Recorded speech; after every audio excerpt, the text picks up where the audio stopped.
Nós estamos recebendo, na tarde dessa terça-feira, nessa Casa de Leis, a Desportiva Ferroviária, criada há 60 anos atrás, em 17 de junho de 1963, o tradicional time capixaba, sua diretoria, torcedores e jogadores vivem atualmente um pesadelo.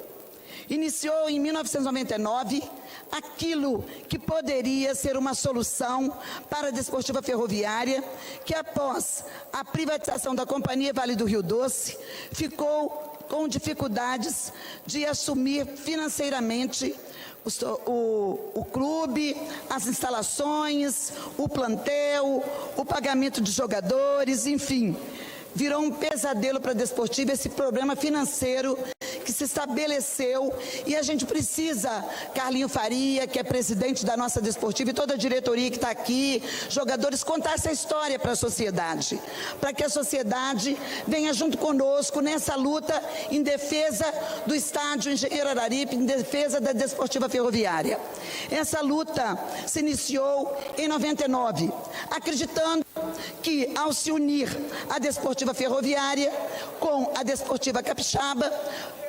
mais precisamente com as empresas Vila Fortes, ela podia solucionar esse problema financeiro que se estabeleceu depois da privatização da Vale. Acontece que logo a Desportiva percebeu que ela foi vítima de um golpe da empresa Vila Fortes, de propriedade do empresário picareta e golpista Marcelo Vila Fortes de Oliveira, que se apresentou para uma sociedade com a Desportiva, onde entraria os 51% do deputado Danilo do capital e a Desportiva Ferroviária com 49%, criando ali a Desportiva Capixaba. Como disse, a diretoria da Desportiva logo identificou esse golpe, deputada Irine e deputada Camila, que aqui se encontram conosco, porque ela viu as intenções do empresário picareta Marcelo Vila Fortes, logo que ele não integralizou aquilo que cabia à empresa dele integralizar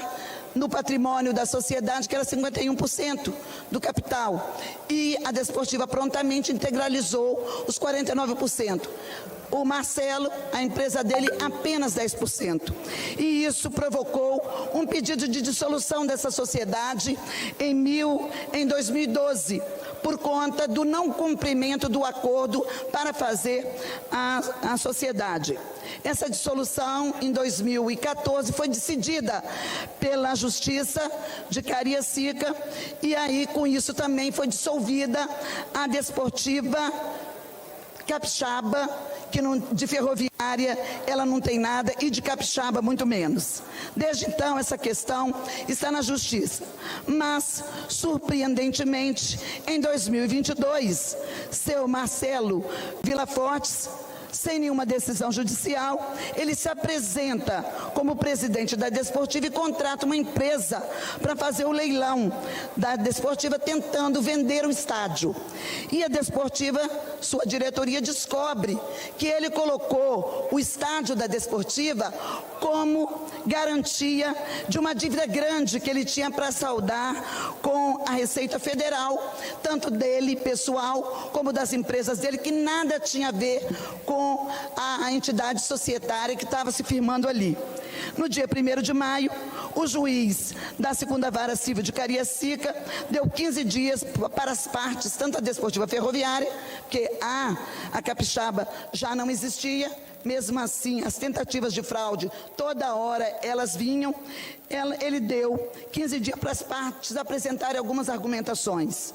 E a Desportiva apresentou e ficou no aguardo da decisão do juiz sobre as respostas dessa apresentação que foi feita pela Desportiva, de argumentações e contra-argumentações. Acontece que o juiz, logo em seguida, se julgou impedido, e hoje o processo, a vara está sem juiz, ou seja, carece de decisão final, porque não foi dado ainda uma posição sobre as argumentações das partes. Mas, surpreendentemente, a Desportiva Ferroviária, sua diretoria, seus jogadores, a torcida, é novamente surpreendido com a tentativa de vender o estádio, alugar ou fazer daquilo uma atividade econômica privada. O que aconteceu? O uma ordem de desocupação do estádio da Desportiva foi feita pelo administrador judicial, que foi designado pelo juiz da 2ª Vara.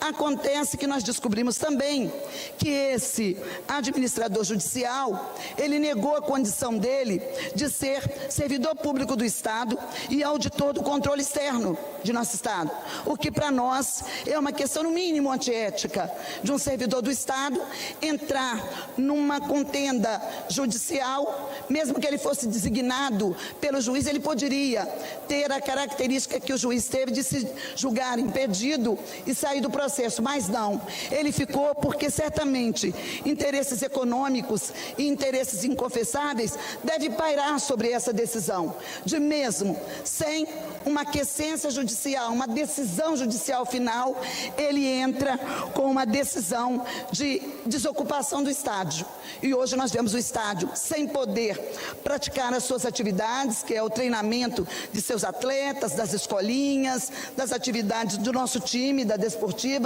enfim, nessa situação complicada. Nós queremos entender, que não haja por parte desse auditor, que é o administrador judicial, interesses inconfessáveis, mas rumores pairam e chegam aos nossos ouvidos de que o administrador judicial designado pelo juiz da 2ª Vara de Cariacica, ele está contaminado pelo empresário fraudulento e golpista Marcelo Villaforte. Não sou eu só que digo isso, o Estado do Espírito Santo sabe de que ele estaria mancomunado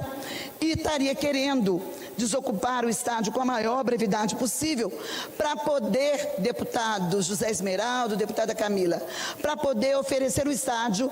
em aluguel, que o Marcelo Villaforte, que não é dono do estádio, quer alugar, e já está determinado isso, que ele não é dono do estádio, ele só tem 10% de tudo isso, 90% é da Desportiva Ferroviária, é da torcida, é do Estado, é das pessoas que sempre torceram por esse time. Então, ele, segundo essas informações, esses rumores, eles querem alugar o estádio por R$60 mil para fazer shows, prejudicando as atividades desportistas, prejudicando o time da Desportiva Ferroviária, que tem uma torcida volumosa, querido no nosso estado, prejudicando as escolinhas que trabalham com vários jovens, inclusive vários jovens de áreas de vulnerabilidade, que ali tem uma oportunidade de se destacar e poder ser um grande atleta e mudar a sua vida, prejudicando 2 escolas públicas municipais pertencentes ao município de Cariacica, enfim, em prejuízo disso tudo, um servidor público do Estado de nome Vâner Corrêa Simões toma essa atitude apenas por ser o administrador judicial e responsável pela liquidação desse processo. Nós queremos aqui nos colocar, deputado Danilo, que preside essa sessão, deputado Mazinho, deputada Raquel, deputada Camila, deputada Irine, deputado Zé Esmeraldo, deputado Wellington e todos que aqui tiveram, sei que também são partidários dessa mesma visão, nos colocar à disposição para ser um braço forte nessa virada de mesa, especialmente buscando conversar com o Poder Judiciário, que é inadmissível que um picareta, um fraudulento, um golpista consiga uma decisão favorável na Justiça em prejuízo do povo do Espírito Santo. É inadmissível isso. Ainda por cima, deputados,